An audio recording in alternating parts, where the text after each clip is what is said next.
आदाब, नमस्कार। मैं शेफ कमर खान और आप देख रहे हैं BS टीम यूपी की शानदार पेशकश राजनीति के मुद्दों पर काफी हलचल मची हुई नजर आ रही है। तो आज हम पहुंचे नगर पंचायत पचप्रवा में और नगर पंचायत पचप्रवा से उम्मीदवार इंजीनियर जुबैर अहमद के पास। आज जानते हैं कि ये जनता की समस्याओं को किस नजरिए से देखते हैं और ये किस तरीके से बदलाव करेंगे।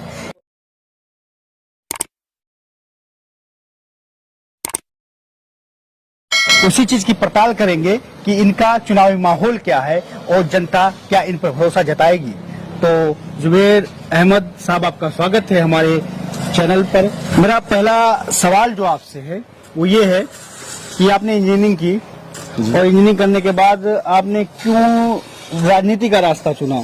हालांकि आपके पास अपॉर्चुनिटी थी, आप अलग दिशा में जा सकते थे। बिल्कुल जा सकता था और आपने बहुत अच्छा क्वेश्चन किया है, क्योंकि मैं जहाँ से ताल्लुकात रखता हूँ, जहाँ इस क्षेत्र में सिचुएशन ऐसा है कि कम्युनिज्म जो है हावी है और कहीं ना कहीं राजनीति हमारे पिताजी की विरासत से थी, तो उनकी वजह से कहीं ना कहीं मुझे शिकार बनाया गया। मैं UPSC का जो है तैयारी कर रहा था, प्रिपरेशन कर रहा था और इंजीनियरिंग भी कंप्लीट किया 2015 में।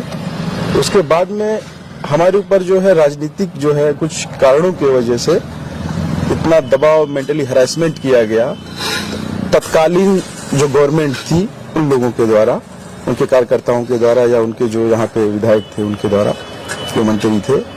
मुझे मजबूरन इस क्षेत्र में उतरना पड़ा क्योंकि मेरा दिमाग जो है डाइवर्ट कर दिया गया पूरा इस माहौल में।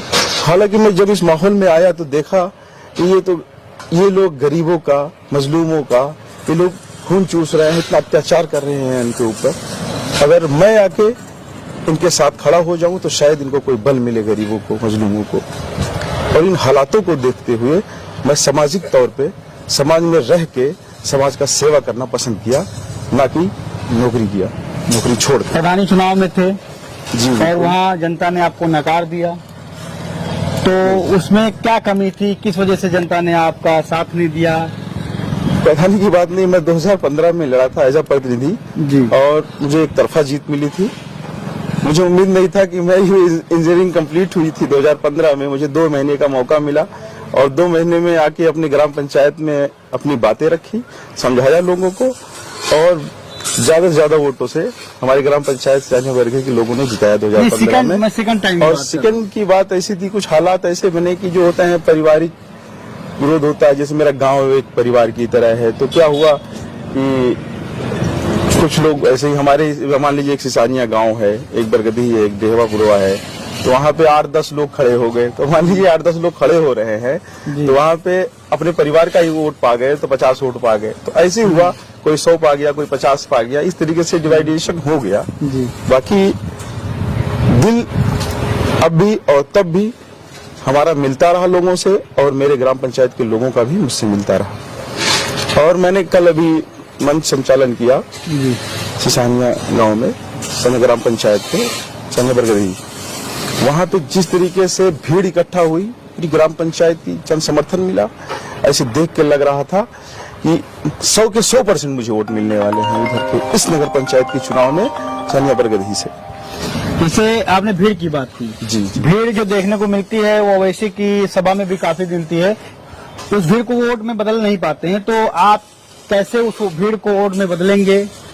जो जज्बात दिख रहा था कल, जो मैंने जज्बात देखा लोगों में और जब मैं वहां से निकला हूँ, जिस तरीके से हल्ला बोल के मेरे साथ चल रहे थे, ऐसा लग रहा था कि एक तरफा उधर से 1,500-2,000 वोट सानी बरगदी पड़ने वाले हैं मेरे भगोने के निशान में। मेरा भगोना निशान है जिसमें खाना बनाया जाता है।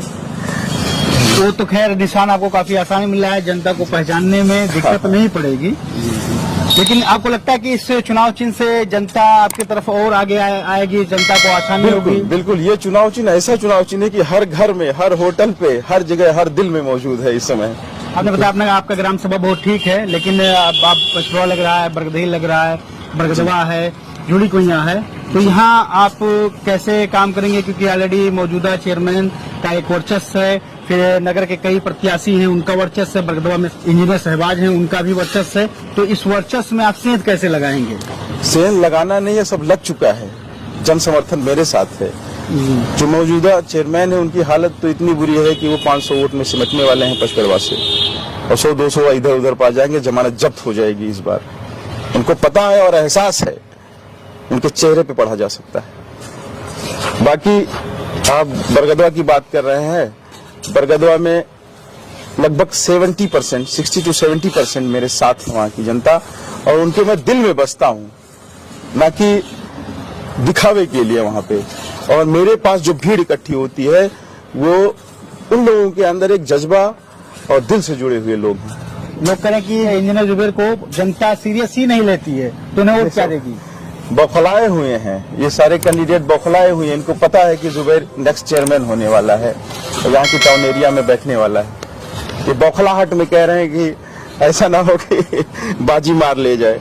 तो आपके पास चुनावी मुद्दा क्या है? किस मुद्दों के साथ आप चुनाव लड़ेंगे? बिल्कुल। और जनता का वो मुद्दा कैसे आप सॉल्व? बिल्कुल, मेरे पास बहुत मुद्दे हैं। ये हाउस टैक्स का मुद्दा है, जलकर का मुद्दा है, और ये कम्युनिज्म का मुद्दा है। बहुत है, मैं मुद्दे गिनाते रहूंगा तो 2 घंटे मुद्दे ही गिनाते रहूंगा। हाउस टैक्स या जलकर, ये जो 2 अहम मुद्दे हैं नगर के, ये मुद्दों से आप कैसे जनता को निजात दिलाएंगे? क्या रणनीति होगी? किस तरीके से आप इस चीज से उन्हें निजात दिलाएंगे? हालांकि जिले के हर नगर में ये चीज लगाई जा रही है। जी हाँ, इस पे मैं जरूर बोलना चाहूंगा। पहले तो ये बता, यहाँ की टाउन एरिया के बारे में बोलना चाहूंगा कि जल के बारे में, जल कर जब यहाँ पे सप्लाई गंदी पानी की हो रही थी, गंदे पानी की, तो यहाँ के कुछ नौजवान साथियों ने पचपेड़वा के जाके विरोध दर्ज किया कि आप हमको स्वच्छ पानी दीजिए, जिससे हमारे बच्चे, हमारी फैमिली बीमार ना हो, हम ये पानी पीते हैं। तो उनके ऊपर लाठीचार्ज कर दिया गया, उनके ऊपर केस लगा दिया गया। वो बेचारे गरीब के बच्चे आज भी जाते हैं कोर्ट में पेशी देने। तो ये जो जलकर का मुद्दा है, इसको देखा जाएगा, और जिनके घर के सामने से पाइपलाइन जल की गुजर जा रही है, उनसे भी भारी मोटी रकम वसूली जा रही है। हालांकि उनके पास टैप कनेक्शन भी नहीं है, और जो है उनसे वसूला जा रहा है पैसा। ये जबरदस्ती है, ये गुंडई है। कुछ मात्रा में पैसा लिया जा सकता है जो निर्धारित हो, लेकिन बड़ी अमाउंट में लिया जा रहा है। मेरा खुद का लिया गया है घर का। कितना रुपए लिया गया है आपका? मुझे लिस्ट देखना पड़ेगा, लेकिन लिया गया है। लेकिन मैं ये कह रहा हूँ कि जैसे लिस्ट हमारे पास जुनेद अगर हो तो दिखाओ जरा, हम जल कर कितना लिया गया, जबकि हमारे घर पे वाटर टैप कनेक्शन है ही नहीं है टाउन एरिया से। जी, जब से घर बना है तब से लिया ही नहीं गया। एक ये है कि जैसे आपने कहा स्वस्थ जल या साफ सुथरा पानी नहीं मिल पा रहा है, तो इसके लिए काफी लंबा समय पहले पाइपलाइन बिछाया गया। चेयरमैन ये हवाला देते कि वो पाइपलाइन सड़ चुका है, खराब हो चुका है, इस वजह से पानी खराब आता है। और जब तक वो पाइपलाइन चेंज नहीं होगा, तब तक उस आदमी को स्वस्थ जल या साफ जल नहीं मिल पाएगा। जी बिल्कुल, गवर्नमेंट इसका बजट अलॉट कर रही है 2.0 के तहत। वो जो लोग जानते होंगे, और पैसे भी आ रहे हैं, काम भी किया जा रहा है। लेकिन यहाँ के जो मौजूदा चेयरमैन थे और यहाँ के अकाउंटेंट जो थे, वो ऐसा काम करवाते हैं कि जहाँ पे कमीशन ज्यादा मिले। उनको इस पर फोकस करना चाहिए था कि लोगों को स्वच्छ जल कहाँ से मिले। आप एक कहावत है, जल ही जीवन है। बताइए, बिना जल के कोई जिंदा रहेगा? एक भी बिल्कुल नहीं रहेगा। जैसा कमीशन जल नहीं दे सकते हैं, आप चेयरमैन हैं, अकाउंटेंट हैं, क्या बना के रख दिया आप लोगों ने पचपेड़वा को? तालाब के जैसा पानी आता था। जब वो लोग विरोध किए हैं, नौजवान साथी किसान यूनियन ने जब विरोध किया है, उस टाइम बाल्टी में भर के दिखाते थे कि ये देखो तालाब में पानी भी इससे अच्छा रहता होगा। फोटो वीडियो वायरल होता था, तो खुद देखा था। क्या स्थिति बना के रखा है पचपेड़वा का। जैसे आपने कहा कमीशन, तो पहली बात तो अगर मान लीजिए चेयरमैन का बदलाव होता है, आप आते उस पद पे, तो सिर्फ चेयरमैन 5 साल के लिए होता, बदलता, अधिकारी तो वही रहते हैं। बिल्कुल। और अधिकारी ही कमीशन तय करते हैं कि किस काम में कितना कमीशन देना है। और ये अधिकारी एक छोटे लेवल से नहीं, बड़े लेवल के अधिकारी तय करते हैं, और ये नीचे से ऊपर तक जाता है। तो आप अगर वो कमीशन कैसे रोकेंगे? अगर रोकेंगे तो विकास कैसे कर पाएंगे, ये बता दें। देखिए, आप अच्छा काम करेंगे, बेहतर से बेहतर करके दिखाएंगे, तो आपकी मीडिया भी आएगी, खड़ी होगी, देखेगी अच्छा काम हुआ है। वहाँ पे आपत्ति भी नहीं हो सकती है, ना ही कोई अधिकारी आपत्ति कर सकता है। उनको साइन करना पड़ेगा वहाँ पे। और आप ऐसे मुद्दों को किनारे ढकेल देते हैं जिससे जीवन चलती है, स्वच्छ जल। बिना जल के कोई जीवन ही ना है। इसी लास्ट सवाल मैं आपसे पूछना चाहता हूँ, जनता तो ये भी कह रही कि आप प्रधान रहते हुए लांछन या सच्चाई हकीकत ही आप बताइए। वो कहते हैं कि आपने प्रधानी में मनरेगा के तहत अच्छा खासा रुपया कमाया और काफी पैसा कमाया, और तो वो चीज आपने पैसा कमाया या काफी काम कमाया? मैंने विकास किया है। आप आइए देखिए, गांव में बहुत काम किया है, गरीबों को रोजगार मिला है। हम क्या रोजगार देते हैं? रोजगार तो गवर्नमेंट ने दिया है मनरेगा के तहत गांव के गरीबों को 100 दिन की गारंटी के साथ। वो तो गवर्नमेंट ने दिया है। हम तो एक मीडियम बने थे उस टाइम, हम प्रतिनिधि थे कि उनको रोजगार दिया जाए। हमने प्रस्ताव रखा और गवर्नमेंट ने रोजगार दिया। अभी कल मैं मद्रास से शादी में आ रहा था, जैसे आपने कहा गांव में ये देखिए, तो अभी मैं रास्ते कल आ रहा था तो रास्ते जो आपके गांव के हैं काफी टूटे फूटे हैं। हाँ, इंटरलॉकिंग के इंटरलॉकिंग उसमें एकदम खत्म हो। बिल्कुल मैं बोलना चाहूंगा, इंटरलॉकिंग बना था। ये जो वाटर सप्लाई का कनेक्शन हो रहा था और लाइन बिछ रही थी, तो वहां पे खुदाई हुई और खुदाई होने के बाद उसको वेल मेंटेन नहीं किया गया जैसे था। ऐसी परिस्थितियों में कहीं कहीं वहां पे उखड़े आपको मिल जाएंगे। बाकी मेरे द्वारा बेहतर से बेहतर काम करके दिखाया गया था। तो दोस्तों, ये थे हमारे साथ इंजीनियर जुबैर, और हम इनके माध्यम से ये जनता से क्या कहना चाहते हैं, आप 1 मिनट में जनता तक अपनी बात पहुंचा दीजिए और हम अपने चैनल के माध्यम से जनता तक आपकी बात पहुंचा देंगे।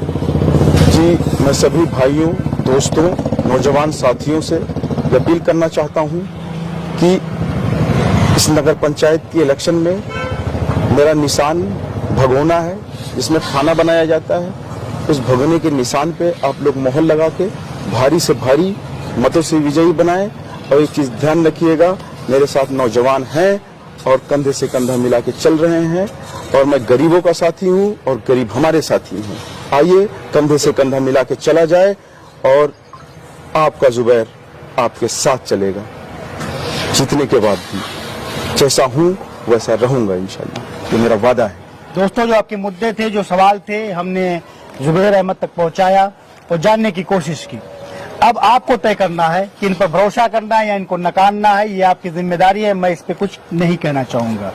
और आपका हमसे बात करने के लिए बहुत बहुत शुक्रिया, धन्यवाद। और उम्मीद करते हैं कि जनता आपकी बात को सुनेगी और समझने की कोशिश करेगी। तब तक के लिए दोस्तों, आप हमारे चैनल से बने रहें, ज्यादा से ज्यादा वीडियो को शेयर करें और जुबैर अहमद की बात को लोगों तक पहुंचाएं। फिर मिलते हैं अगले उम्मीदवार से अगले सेशन में, और उनसे आपके तीखे सवाल पर बात होगी और आपके मुद्दों पर बात होगी। तब तक के लिए अलविदा। जय हिंद, जय भारत।